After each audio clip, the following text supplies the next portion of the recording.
नमस्कार। आज के इस खास विश्लेषण में इनकम टैक्स एक्ट 2025 के उस बड़े स्ट्रक्चरल शिफ्ट को डिकोड करने वाले हैं जिसने पूरे सिस्टम को एक नए नजरिए से पेश किया है। पुरानी नियमों की आदत हम सबको थी, लेकिन नया एक्ट गेम को पूरी तरह से बदल रहा है। चलिए सीधे टॉपिक पर आते हैं। एक्ट 2025 में सबसे बड़ा बदलाव आखिर हुआ कहाँ है? इसका सीधा सा जवाब है एग्जेम्पशंस यानी छूट के स्ट्रक्चर में। जो सालों से एक ही तरीके से टैक्स प्लानिंग कर रहे थे, उनके लिए ये समझना बहुत जरूरी है कि बुनियादी ढांचा अब बिल्कुल नया हो चुका है। आज का हमारा रोड मैप एकदम क्लियर है। पहले बात होगी सेक्शन 11 यानी नए अम्ब्रेला की, फिर सैलरी और रिटायरमेंट के शेड्यूल्स, इन्वेस्टमेंट से छूट, नए टैक्स रिजीम का इम्पैक्ट और आखिर में step by step salary calculation.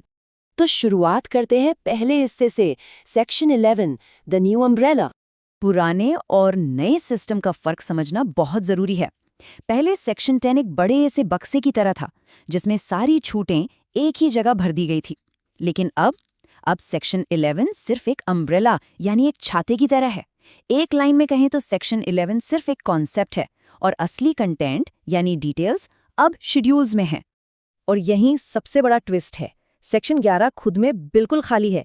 ये बस इतना कहता है कि कुछ खास इनकम टोटल इनकम में नहीं जुड़ेंगी, और फिर सीधा शेड्यूल 2 से लेके 6 की तरफ इशारा कर देता है। मतलब अब छूट ढूंढने के लिए एक सेक्शन नहीं, बल्कि अलग अलग शेड्यूल्स छानने होंगे। अब आते हैं दूसरे हिस्से पर, schedules for salary and retirement.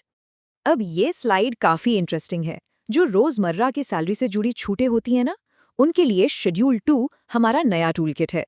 इसमें वो सारी जानी पहचानी चीजें मौजूद हैं। एचआरए, लीव ट्रैवल कंसेशन, एक लिमिट तक की ग्रेच्युटी, लीव एनकैशमेंट, ये सब अब इसी एक शेड्यूल के अंडर बड़े सलीके से अरेंज कर दिए गए हैं। इसे एक प्रैक्टिकल एग्जाम्पल से समझते हैं। मान लेते हैं मिस्टर अमन की सैलरी 8 लाख रुपए है। उन्हें 3 लाख का एचआरए मिलता है और वो 2,40,000 रेंट देते हैं। अब शेड्यूल 2 के रूल्स के हिसाब से 3 चीजों को कंपेयर किया जाएगा: एक्चुअल एचआरए, या रेंट माइनस 10% सैलरी, या 50% सैलरी। इनमें से जो भी सबसे कम होगा वही छूट बनेगी। इस फॉर्मूले से अमन जी की 1,80,000 रुपए की एग्जेम्पशन निकल कर आती है। एक्टिव सैलरी के बाद रिटायरमेंट पर भी नजर डाल लेते हैं। शेड्यूल 3 पूरी तरह से रिटायरमेंट बेनिफिट्स पर फोकस करता है। इसमें फाइनल ग्रेच्युटी, कम्यूटेड पेंशन और वीआरएस कंपेंसेशन शामिल हैं। एक्ट ने एक्टिव सैलरी और रिटायरमेंट को बिल्कुल अलग अलग रखा है, जो कि काफी स्मार्ट मूव है। इस चार्ट को देखिए, गणित एकदम सिंपल है। मान लीजिए रिटायरमेंट पर 25 लाख रुपए की ग्रेच्युटी मिलती है। शेड्यूल 3 के अंडर लिमिट है 20 लाख की, तो 25 में से 20 लाख रुपए चले गए टैक्स फ्री बकेट में और बाकी बचे 5 लाख रुपए टैक्सेबल हो गए। एकदम क्लियर कट।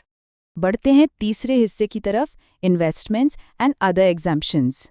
ये शानदार तरीके से दिखाता है कि 2025 का एक्ट हर चीज को कितने करीने से कैटेगराइज करता है। देखिए, शेड्यूल 4 में इंटरेस्ट इनकम, नोटिफाइड स्कीम्स और बॉन्ड्स हैं। शेड्यूल 5 एग्रीकल्चरल और स्पेसिफाइड फॉरेन इनकम को कवर करता है, और शेड्यूल 6 मिसलेनियस चीजों के लिए है, जैसे स्कॉलरशिप्स और अवार्ड्स।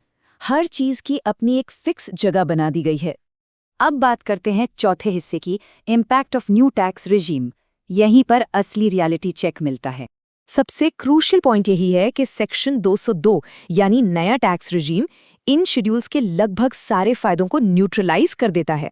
इसके अंडर ज्यादातर छूटें पूरी तरह से हटा दी गई हैं। बचता क्या है? सिर्फ 50,000 का स्टैंडर्ड डिडक्शन और एम्प्लॉयर के कुछ स्पेसिफिक कॉन्ट्रीब्यूशंस।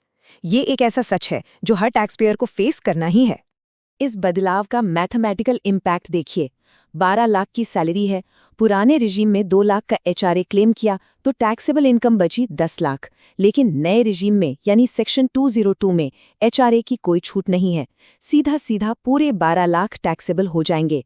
बिना शेड्यूल 2 के अम्ब्रेला के कैलकुलेशन का पूरा गेम ही पलट जाता है।